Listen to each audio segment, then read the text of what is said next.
मौसम से जुड़ी जानकारी और लाइव मौसम खबरों के लिए हमारे YouTube चैनल को सब्सक्राइब करें और बेल आइकॉन दबाकर हर अपडेट पर रखें नजर। नमस्ते दोस्तों, स्काईमेट वेदर में आप सभी का बहुत बहुत स्वागत है। मेरा नाम महेश पलावत है। आज 10 जनवरी हो गई है और अब मौसम कैसा रहने वाला है। पिछले 1-2 दिनों के दौरान हमने देखा कि जो बेमौसम बारिश है वो कई इलाकों में हुई है। ये आपने देखा उत्तर प्रदेश में हुई, राजस्थान के पूर्वी इलाकों में हुई, मध्य प्रदेश के कुछ भागों में, पूर्वी गुजरात में और महाराष्ट्र के कई इलाकों के साथ साथ दक्षिण भारत में तो हो ही रही है। तो इस तरह की बेमौसम बारिश आज कुछ इलाकों में फिर से रहेगी और उसके बाद कल 11 जनवरी से मौसम साफ होने लग जाएगा। यहाँ पर एक बात मैं आपको बताना चाहता हूँ कि इस बार जो वेस्टर्न डिस्टर्बेंस है वो क्लाइमेट चेंज के कारण हम देख रहे हैं कि पिछले साल भी वेस्टर्न डिस्टर्बेंस जनवरी तक नहीं आए थे तो बहुत कमजोर आए थे। जनवरी में आकर ही स्नोफॉल हुआ था, लेकिन इस बार जनवरी के भी 10 दिन निकल चुके हैं। अभी तक गुलमर्ग का जो स्कीइंग रिसोर्ट है वो पूरी तरह से सूखा पड़ा है, बर्फबारी बिल्कुल नहीं है। और उसी तरह से जो हिमाचल के जो टूरिस्ट स्पॉट है जहां पर बहुत हैवी स्नोफॉल हुआ करता था, वहां पर भी अभी तक स्नोफॉल दिखाई नहीं दिया। हल्का हल्का स्नोफॉल हुआ है, लेकिन जैसे कि पूरा जो पहाड़ी इलाके जो ढक जाते थे बर्फ की चादर से, वो दिखाई नहीं दे रहे हैं और टूरिस्ट को बहुत ज्यादा मायूसी हाथ लग रही है। हालांकि टेम्परेचर बहुत ज्यादा गिर गए हैं, डल लेक जम जाती है सुबह के समय, जितना भी पानी के चीजें हैं वो सारी जम जाती हैं। लेकिन ये पानी जमता है और जो वाटर बॉडीज हैं वो जम रही हैं, लेकिन जो फ्रेश स्नोफॉल आना चाहिए वो नहीं गिर रहा है इस बार। और ये बहुत बड़ी चिंता का विषय इसलिए है कि ग्लेशियर तो पिघल रहे हैं, अगर वो फिर से उनमें बर्फबारी नहीं आए, उनको फिर से जीवन दान नहीं मिलेगा तो धीरे धीरे ग्लेशियर पिघलने लग जाएंगे। और जब ग्लेशियर पिघलते हैं तो वहां से जो नदियां निकलती हैं उनमें पानी काफी ज्यादा आ जाता है और ऐसा लगता है कि हाँ, ये नदियां काफी अच्छी पानी दे रही हैं। लेकिन ग्लेशियरों का भी एक लिमिट है। जब ग्लेशियर अगर पूरे तरह से पिघल जाएंगे और बर्फबारी नहीं हुआ करेगी, जिस तरह पिछले 2 साल में हम देख रहे हैं कम हो रही है, तो क्या होगा कि ग्लेशियर फिर से रिप्लेनिश नहीं हो पाएंगे और वहां से जो पानी आएगा वो धीरे धीरे सूखने लग जाएगा। तो अगले 10 से 15 सालों के बीच में जो वहां से नदियां आती हैं वो सूखने लग जाएंगी। एक तो पहाड़ों पर जो वनस्पति है उसको नुकसान होगा, वहां की जो वो जलवायु जरूरी होता है, यानी कि बर्फबारी हिमपात जो जरूरी होता है, जिसके कारण वहां की जो फसलें सस्टेन करती हैं वो सूखने लग जाएंगी, वो बर्बाद होंगी। और ऊपर से जो यहाँ पर जो नदियों के आसपास जो शहर बसे हुए हैं जहाँ पर पानी की जरूरत है, वो सिंचाई की व्यवस्था उन नदियों से होती है, उनको भी नुकसान हो जाएगा। और जो विंटर रेन है वो नहीं हो रही। जो रवि की बारिश इस बार आपने देखा थोड़ी बहुत बारिश हुई है, बहुत ज्यादा नहीं हुआ। पंजाब, हरियाणा और दिल्ली और उत्तर पश्चिमी राजस्थान में अभी भी नहीं हुई है। तो ये जो विंटर रेन है रवि की फसलों के लिए जीवन दान होती है, वो भी कम होना शुरू हो गई है। तो ये एक तरह से क्लाइमेट चेंज का और जलवायु परिवर्तन का जो असर है वो साफ तौर पर दिखाई देने लगा है। तो अभी ये जो वेस्टर्न डिस्टर्बेंस है वो मेडिटेरेनियन सी से आपको मालूम है उठते हैं और वो सीधे आते हैं यहाँ से इराक, ईरान, अफगानिस्तान, पाकिस्तान सारे को सबको क्रॉस करते हुए जब आते हैं ये पश्चिमी हिमालय क्षेत्र में पहुंचते हैं तो यहाँ पर स्नोफॉल देता है और उसके प्रभाव से साइक्लोनिक सर्कुलेशन बनता है। तो यहाँ पर जो उत्तर भारत है यहाँ पर बारिश होती है। तो ये जो अभी तक कोई इस तरह की वेदर एक्टिविटी ज्यादा नहीं हो रही है अनसीजनल रेन तो हुई है, वो मध्य भारत के लिए अनसीजनल है, उत्तर भारत के लिए नहीं है। कि उत्तर भारत में विंटर रेन होती है, महाराष्ट्र वगैरह के लिए अनसीजनल कहा जा सकता है। और अब जो वेस्टर्न डिस्टर्बेंस है आप देखिए एज अ साइक्लोनिक सर्कुलेशन दिखाई दे रहा है, जबकि जो ये अभी तक जो बड़े वेस्टर्न डिस्टर्बेंस हो अपर लैटिट्यूड में ही है, यानी भारत के और उत्तर में ही दिखाई दे रहे हैं। यूजुअली क्या होता है कि जब सन नीचे की तरफ आता है, दक्षिणी गोलार्ध में जाता है, तो सारे जो वेदर सिस्टम है नीचे की तरफ आ जाते हैं। तो भारत के जो पहाड़ों को इंपैक्ट करना शुरू करते हैं अक्टूबर से लेकर के फरवरी मार्च तक। और जब गर्मियां आती हैं मार्च अप्रैल में, जब सूरज ऊपर की तरफ आने लग जाता है तो सारे वेदर सिस्टम ऊपर की तरफ चले जाते हैं, वेस्टर्न डिस्टर्बेंस भी ऊपर चले जाते हैं और पहाड़ों का मौसम साफ हो जाता है। लेकिन ये सूरज दक्षिण गोलार्ध में चला गया, उसके बावजूद भी जो वेस्टर्न डिस्टर्बेंस है वो नीचे नहीं आ पा रहे हैं। ये भी एक बहुत बड़ा फैक्टर है। हालांकि अल नीनो है, कई लोग इसको जोड़ रहे हैं, आर्कटिक जो स्टॉर्म है उससे जोड़ कर देख रहे हैं, अल नीनो से जोड़ कर देख रहे हैं, लेकिन ये सारी चीजें तो हैं, लेकिन सबसे बड़ा जो कल्प्रिट है वो क्लाइमेट चेंज है। तो इसके बारे में भी देखेंगे। अभी देखते हैं आगे क्या होने वाला है। तो अभी फिलहाल पहाड़ों पर कोई वेदर एक्टिविटी नहीं है।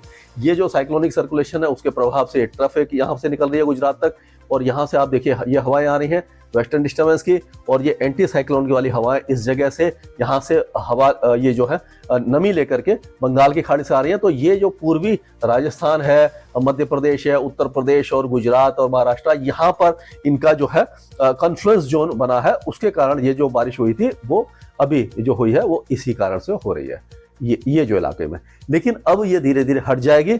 और उसका कारण मैं आपको बताऊं कि अब ये जो वेदर सिस्टम है जैसे ही आगे की तरफ जाएगा यहाँ से, तो ये समझिए ये साइक्लोनिक सर्कुलेशन आगे चला गया, तो क्या होगा कि हवाएं इस तरह से आना शुरू हो जाएंगी। उसको मैं दिखाता हूं आपको किस तरह से चेंज होगा। तो ये देखिए साइक्लोनिक सर्कुलेशन हट गया और हवाएं ये उत्तर दिशा से आना शुरू हो गई यहाँ से, और ये जो हवाएं हैं एंटी साइक्लोन थोड़ा अंदर आया और ये इस तरह से कॉन्फ्लुएंस जोन इधर बन गया। ये कहां पर बना? ये आपका बना जो मध्य प्रदेश है उसके ऊपर ये दिखाई दे रहा है, यहां से लेकर के यहां पर बन रहा है महाराष्ट्र और इसके ऊपर। तो 10 तारीख को आज जो बारिश की गतिविधियां हैं वो उत्तर प्रदेश के दक्षिण में ही होंगी और थोड़ी बहुत, और मध्य प्रदेश के साथ साथ महाराष्ट्र के कुछ इलाकों में रहेगी। हो सकता है गुजरात में भी छुटपुट बारिश की गतिविधियां हो जाए। तो वेदर सिस्टम चेंज होने के साथ साथ ये जो बारिश की गतिविधियां ये भी चेंज हो जाएंगी। अब अगर हम देखें तो ये उत्तरी हवाएं जो है वो तापमान अब गिराना शुरू करेंगी, मिनिमम टेम्परेचर वो गिराएंगी और हवाएं तेज होंगी, तो उससे क्या होगा कि मैक्सिमम टेम्परेचर धीरे धीरे बढ़ेगा। तो ये इस तरह का माहौल बनने वाला है। और आप देखेंगे कि आज से ही या कल से आप देखेंगे यहाँ पर ये जो पूर्वी उत्तर प्रदेश, बिहार और ये जो इलाके हैं, यहाँ पर पूर्वी भारत में जो उत्तर पश्चिमी हवाएं हैं बहुत ज्यादा तेजी से चलेंगे। 20 से 25 किलोमीटर प्रति घंटा की हवा से रफ्तार से हवा यहाँ पर चल सकती है। अगर हम उत्तर प्रदेश की बात करते हैं तो उत्तर प्रदेश में आपने देखा होगा कि अभी जो बारिश हुई थी वो ये जो पूरा इलाका है लखनऊ, कानपुर, यहाँ से लेकर के ये दक्षिणी जो इलाके हैं यहाँ पर बारिश की गतिविधियां देखने को मिली थी, लेकिन अब यहाँ पर मौसम धीरे धीरे साफ होने लग जाएगा। और मध्य प्रदेश में जो बारिश थी वो ये ग्वालियर, मुरैना, भिंड, ये जो शिवपुरी, अशोकनगर, राजगढ़, मंदसौर, आगरमालवा, रतलाम, उज्जैन, झाबुआ, अलीराजपुर, बड़वानी, खरगोन, इंदौर, ये जो इलाके हैं यहाँ पर कुछ वेदर एक्टिविटी दिखाई दे रही थी। अब हो सकता है कि आज ये रतलाम, आगरमालवा, राजगढ़, अशोकनगर, टीकमगढ़, छतरपुर, सागर, विदिशा, भोपाल, उज्जैन, इन इलाकों में हल्की फुल्की बारिश की गतिविधियां रहे और कल से मौसम यहाँ पर साफ हो जाएगा। और अगर और आगे चलते हैं हम गुजरात की बात करें तो गुजरात में भी आपने देखा कि पूर्वी गुजरात में तो बारिश हुई थी, सबरकांठा के कुछ इलाकों में दिखाई दी थी, अरवली, महिसागर, ये जो इलाके यहाँ पर बारिश की गतिविधियां देखने को मिली थी। मतलब बहुत ज्यादा नहीं थी, लेकिन फिर भी कुछ ना कुछ वेदर एक्टिविटी हुई थी। अब क्योंकि वेदर सिस्टम चेंज हो रहा है, हवाएं उत्तर से आने लग जाएंगी, तो यहाँ का मौसम भी साफ हो जाएगा। लेकिन जो मिनिमम टेम्परेचर है उत्तरी हवाओं के कारण क्या होगा कि मिनिमम टेम्परेचर जो है वो गिरना शुरू हो जाएगा और सर्दी की शुरुआत एक तरह से जो सुबह और रात की सर्दी है वो थोड़ी बढ़ जाएगी। दिन में अभी भी बहुत ज्यादा गिरावट तापमान में नहीं होगी, थोड़ी बहुत गिरावट जरूर देखने को यहाँ पर मिल जाएगी। अब राजस्थान की बात करते हैं। राजस्थान में आपने देखा कि जो पूर्वी जयपुर से लेकर के आप यहाँ पर ये पूर्वी राजस्थान में तो बारिश हुई है, कुछ इलाकों में तेज बारिश भी हुई है, लेकिन पश्चिमी राजस्थान अभी भी सूखा रहा था। और अब ये राजस्थान का मौसम आज से ही साफ होने लग जाएगा और कल से आप 11 जनवरी से कह सकते हैं पूरे राजस्थान का मौसम पूरी तरह साफ हो जाएगा। अब महाराष्ट्र की बात कर लें तो महाराष्ट्र में अभी भी कुछ मौसमी गतिविधि से दुर्ग, रत्नागिरी और कोल्हापुर, सांगली, सतारा इन इलाकों में दिखाई दे सकती है।